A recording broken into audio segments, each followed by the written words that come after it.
What is up, gamers? Today we are going to be looking at a game that I have played in the past. We're going to be looking at a game that I am currently playing. And lastly, we're going to be looking at a game that I want to play in the future in a brand new format that might be called Past, Present, Future. So let's start with Brew. This is a game that I have played in the past. This is by Pandasaurus Games. Now, I've only played this 2 times. So not a lot of times. Now, me and my wife have played this together, and it was actually on my birthday, which is a very fond memory. I also played it with Max from the Table Knots, and I played it with Ilya and Tylor from the Kavre channel. Go and check those out. They're great channels. Now, if you have no idea what Brew is, it's essentially a dice manipulation area control game. The official rundown, let's look at the back of the box here, because this is Brew. But the official rundown says, in Brew, players must choose how to use their dice, either to take back control of as many seasons as possible in an area control game, or to procure goods at the local village in a worker placement game. Recruiting woodland creatures and brewing potions can help offset chance dice rolls, or create an engine to help you tame the lands.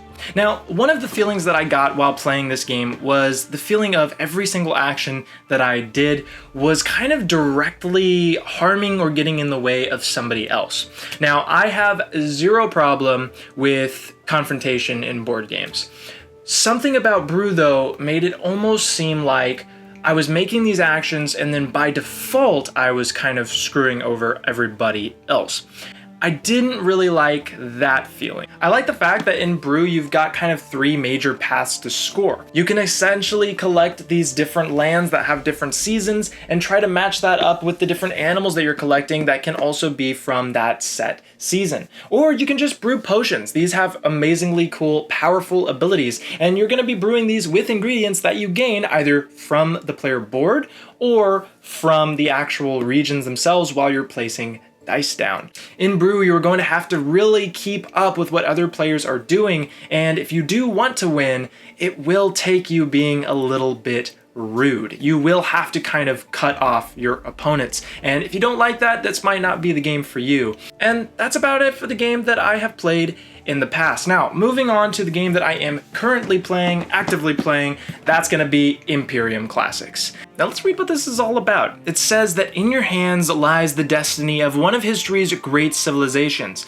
Under constant threat of attack, you must conquer new lands, oversee dramatic scientific and cultural advances, and lead your people into the era of the Empire. Expand too rapidly, and unrest will bring your civilization to its knees. But build up too slowly, however, and you might find yourself a mere footnote of history. As one of 8 radically asymmetric civilizations, you will compete to become the most dominant empire the world has ever seen. Now, Imperium Classics is a game where you're going to be taking a deck of cards that is going to represent an ancient civilization. You're going to be deck building, essentially. You're going to be building a huge tableau as well in front of you, and all of these cards are going to have unique abilities. Playing this game literally feels like you're reliving a history book. Every single one of these cards in your individual deck will be telling the story of your civilization. Or the fact that when you're playing the Vikings, they don't really have a set history pile like other factions do, so they build a saga instead. I mean, every single card will tell a really, really good story. The Imperium Legends set comes with a few ancient civilizations that are, well, legends, like the Atlanteans, the Arthurians, and some more. But I gotta tell you, every single time I have played this game, I have absolutely loved it. I even went the extra extent to upgrade the components. Now, the components aren't that bad, but I just wanted to upgrade them because I like things that I can like hold and stuff. So I got these cheap meeples, they're like the super mini ones, and then I bought a ton of Catan roads, but in the pink color because that's how the materials look like in this game, and I love it. This game is definitely going to be in the top 10 for 2021, I'm assuming, and it also might be even making it up there in the ranks for top games of all time. So, Imperium Classics, Imperium Legends, you've taken my heart. I love you. And then that leads me to a game that I have not yet played but would like to play, and that is going to be Disney Sidekicks. Now, this looks very kiddish, and you know, I'm not a huge fan of the outside appearance of this game box, but what I am a fan of is that designer name, Eric Lang here.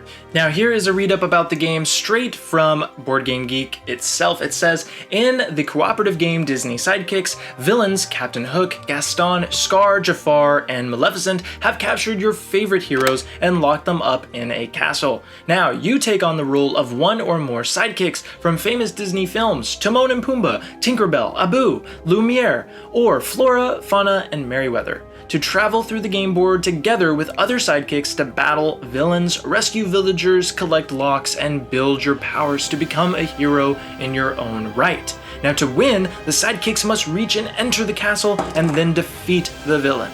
Each villain is completely unique, creating a different challenge each time you play. Are you up for the challenge? I really like that dynamic of having a game that I could potentially bring to people that want to get into the hobby, and we can cooperatively take down the enemy. Now, like I said, I have not played this, but it seems like from a lot of the people that have played it that it's kind of a little bit like Castle Panic. I don't know if that helps you.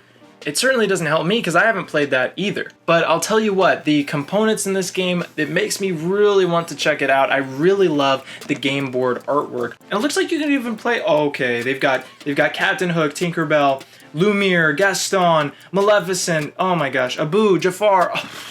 Oh. Yeah, this one already won. It won the moment that it was on the shelf. So I'm really excited to play it, and hopefully in a later episode I can tell you what my thoughts are on playing it. So that is it for a game that I have played, game that I am playing, and game that I want to play. Thank you so much for watching.